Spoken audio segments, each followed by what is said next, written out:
함께 기도하심으로 7월 18일 매일 주심 기도회 시작하도록 하겠습니다.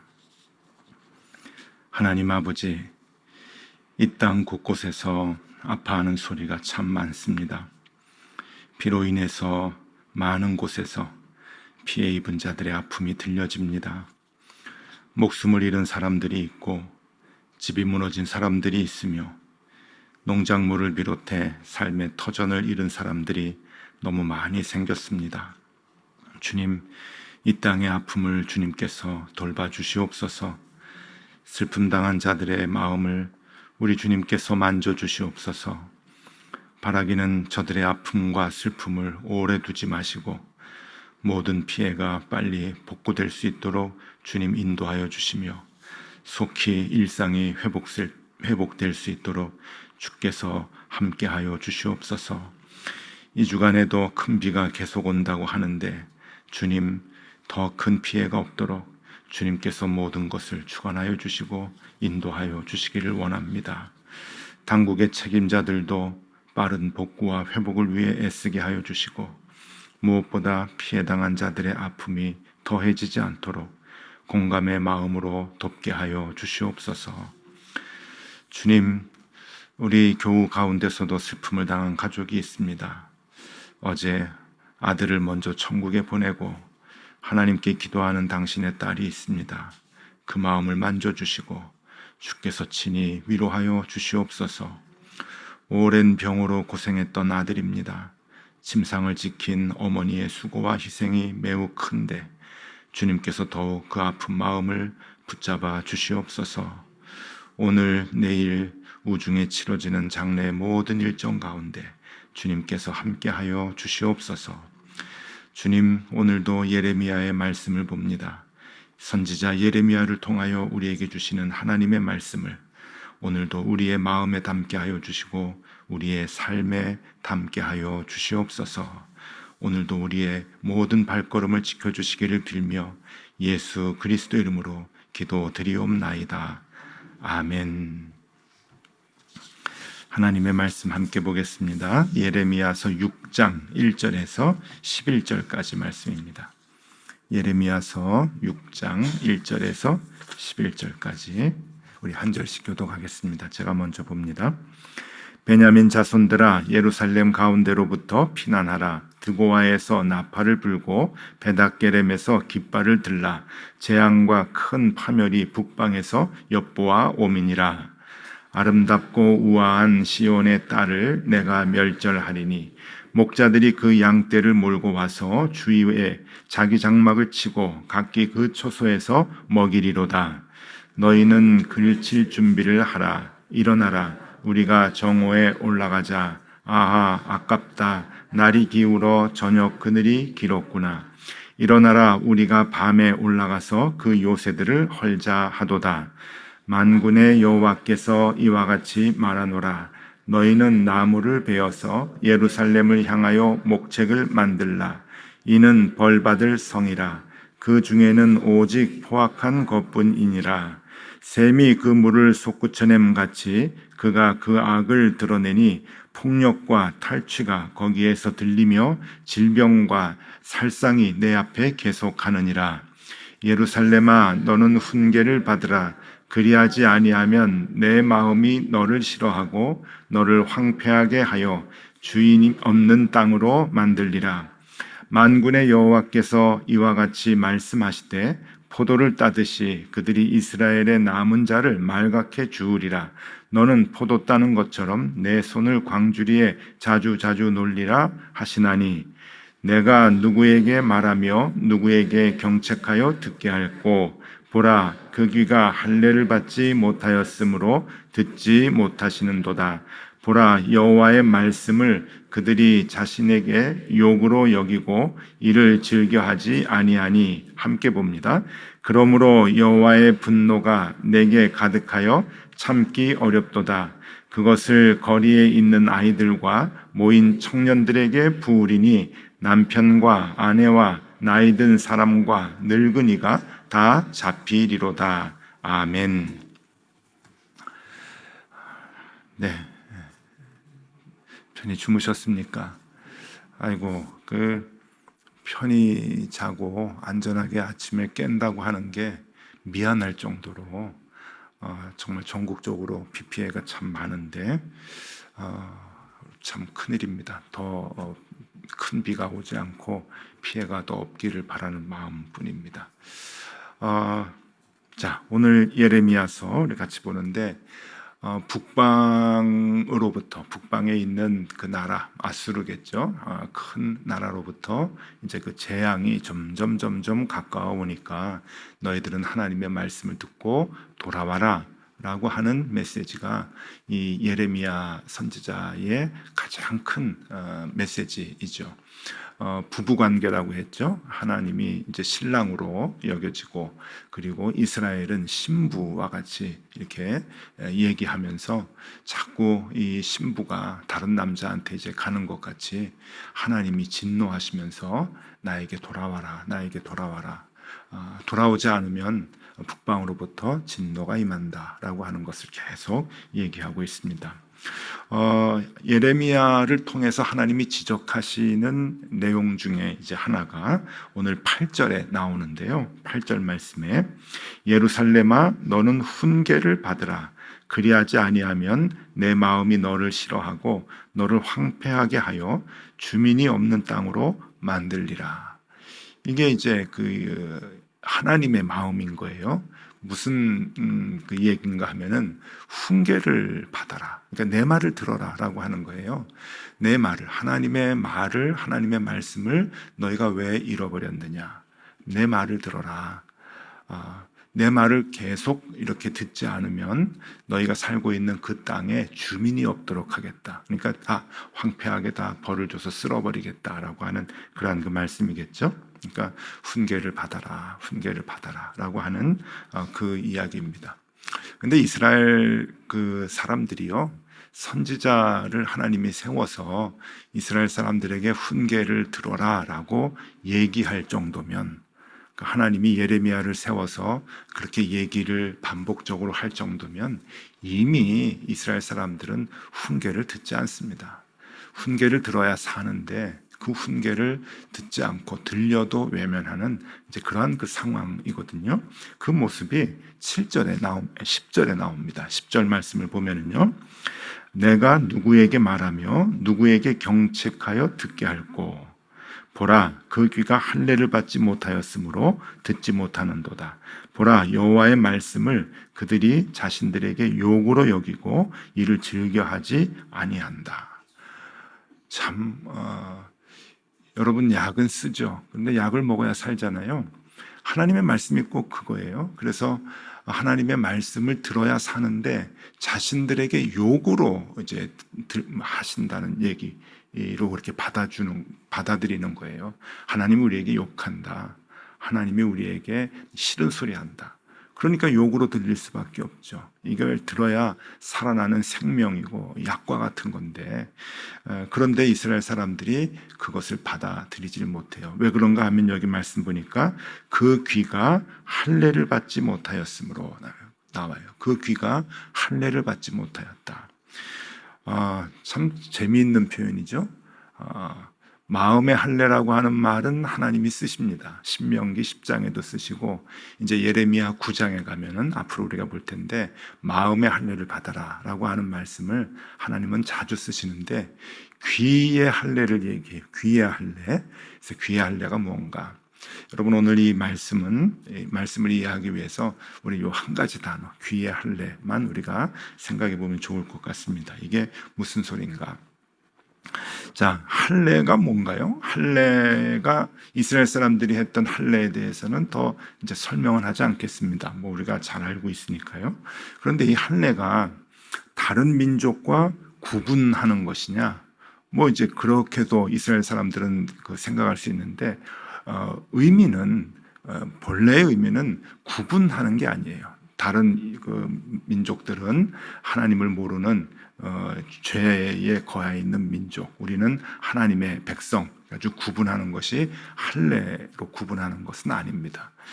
그리고 어떤 뭐 그 큰 공동체나 아주 특별한 공동체에 가입하기 위해서 그 몸에 표시를 하는 그런 그 할례를 주는 것도 아니에요. 나중에 뭐 어떤 종교단체나 무슨 어떤 그 또 사이비 단체나 이런 데는 뭐 자기들만의 표시도 하고 할례도 받고 뭐 그런 것도 있는데, 이건 이제 그런 차원이 아니란 말이죠. 그렇게도 많이 생각을 하고, 사실 이스라엘 사람들도 그렇게 구분하기 위해서 할례를 받기는 했지만 본래 의미는 더 깊은 의미가 있습니다. 하나님께서 이스라엘 백성들에게 할례를 2번 명하셨어요. 할례를 2번 명하셨는데, 한번 정리해 드리면은요, 할례를 2번 명하셨는데, 그 첫 번째는 아브라함이 99세가 됐을 때 할례를 하라고 명하십니다. 이제 이삭을 이제 그 낳을 때 할례를 99세 이제 할례를 하라. 근데 99세 할례를 하라고 하는 게 이게 뭐 이게 쉬운 일은 아니죠. 그래서 이제 할례를 이제 그 아브라함이 순종하고 하나님의 백성으로서의 이제 첫 시작이니까 이제 할례를 받았습니다. 그런데 하나님이 또 한 번 할례를 직접적으로 명하신 때가 있어요. 그때가 언젠가 하면은 이스라엘 백성들이 광야에서 40년 동안 고생하다가 이제 요단강을 건너서 가나안에 들어갈 때입니다. 가나안에 막 들어가서 할례를 하나님께서 받으라고 얘기하셔요. 그러니까 이 가나안에 이제 요단강 건너서 가나안에 들어갈 때는 여러분 할 일이 많은 때입니다.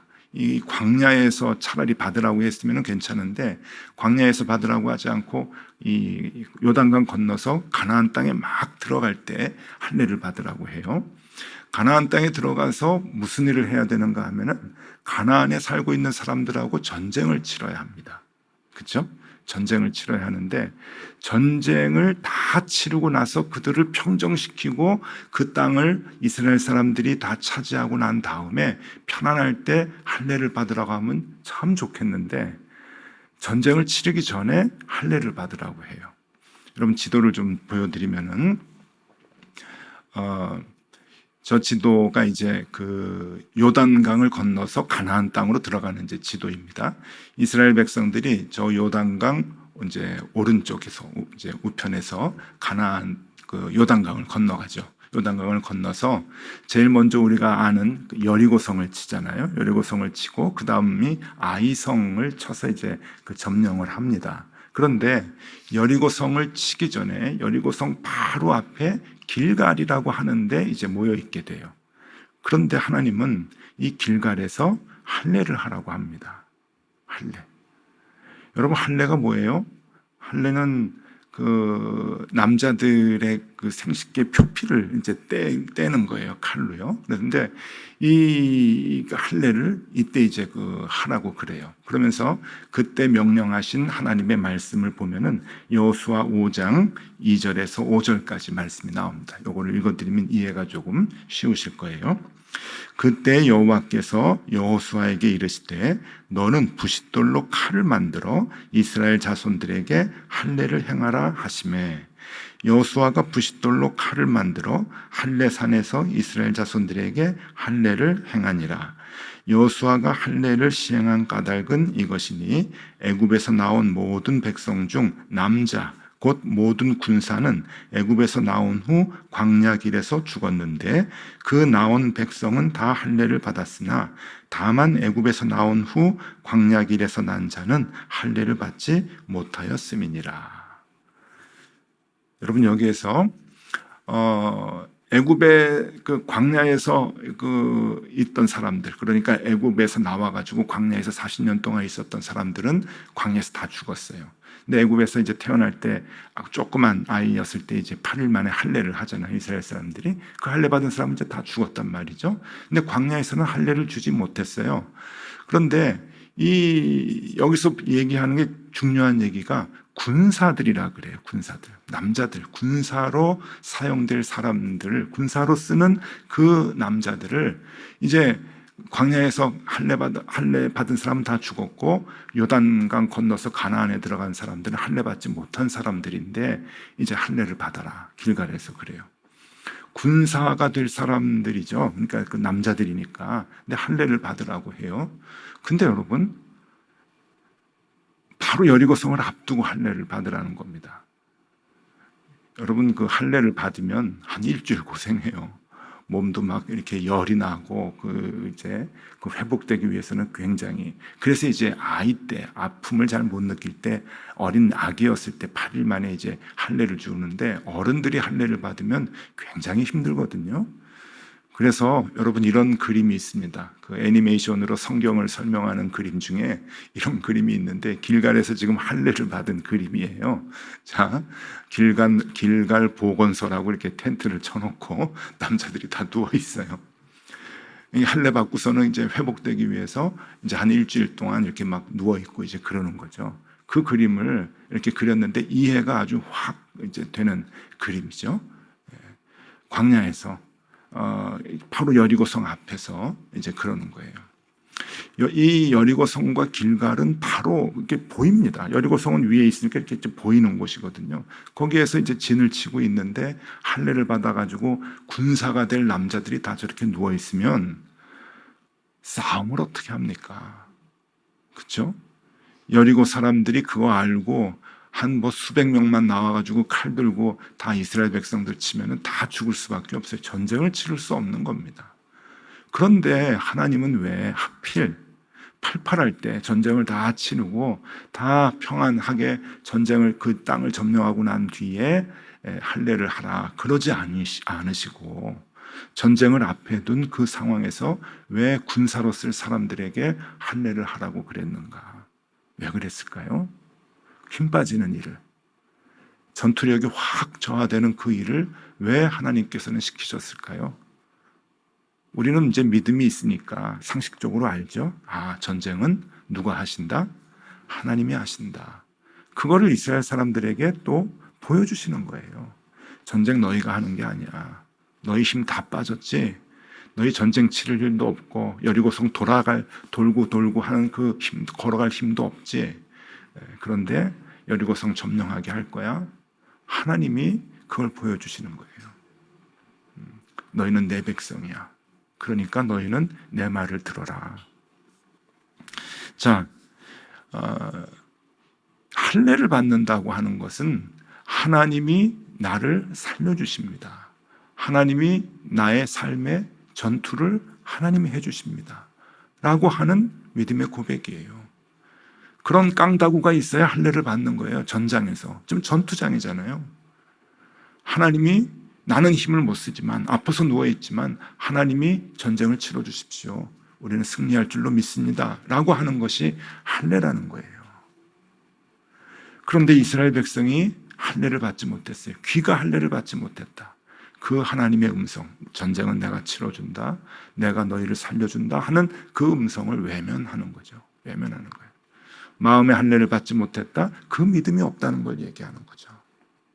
눈에 보이는 현상, 눈에 보이는 그 여러 가지 돈과 사람의 힘과 이런 것들, 환경과 이런 것 때문에 위축되고 하나님의 힘과 능력을 믿지 못하고 보지 못하는 그 마음, 그 하나님의 음성을 듣지 못하는 그 귀, 그것이 할례 받지 못한 귀다, 할례 받지 못한 마음이다 라고 하는 것을 얘기해 주고 있습니다. 여러분, 오늘 이 말씀에는 그 귀가 할례를 받지 못하였다라고 하는 이 10절만 우리가 마음에 잘 간직하면 될 것 같습니다. 귀의 할례. 자, 정리해 드립니다. 할례의 의미가 무엇인가? 할례의 의미는 첫 번째, 생명의 주관자는 누구시라고요? 하나님이시다. 하나님이시다. 전쟁의 주관자도 하나님이시다. 여러분, 전쟁 많이 치르셨죠? 지금도 전쟁 치르고 계시죠? 삶이 전체가 전투 같아요. 전쟁 같아요. 치열하게 살아야 살아남는 거 아니에요? 그 전투에서 이기기 위해서 우리가 뭘 해야 하나? 그거는 하나님께 맡기는 거죠. 하나님이 우리의 인생을 인도해 주시고 이끌어 주시고 생명을 지켜주시는 그 하나님을 우리가 의지하고 맡기는 거예요. 내가 하려고 하는 것이 아니라. 네, 오늘 우리 귀의 할례 받아야 됩니다. 들려야 돼요. 하나님께서 계속적으로 반복해서 말씀해 주시는 그 말씀을 우리가 귀로 들을 수 있어야 됩니다. 조금만 힘들고 어려우면, 세상 것에 눈을 돌리면 하나님의 말씀이 귓가에 들려도 막혀요. 거기서부터 생명을 잃게 되는 거죠. 오늘도 하나님의 말씀을 듣고 그 말씀으로 우리가 하나님을 더 굳게 의지해서 우리가 생명을 얻으며 살아가는 하루가 될 수 있으면 좋겠습니다. 승리하는 하루가 꼭 되실 수 있기를 바랍니다. 기도하겠습니다.